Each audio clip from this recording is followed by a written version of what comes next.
Ang sirang bait mo, sir? Papahigpitan ko yung yung pito.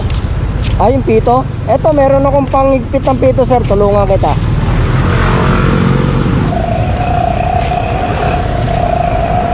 Hindi ko alam kung may butas, pero sa pito yung may problema.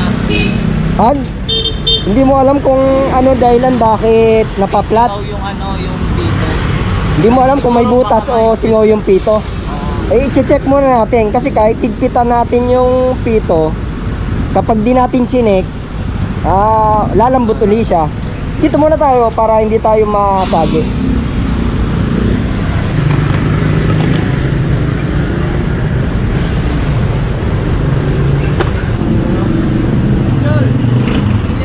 Ah,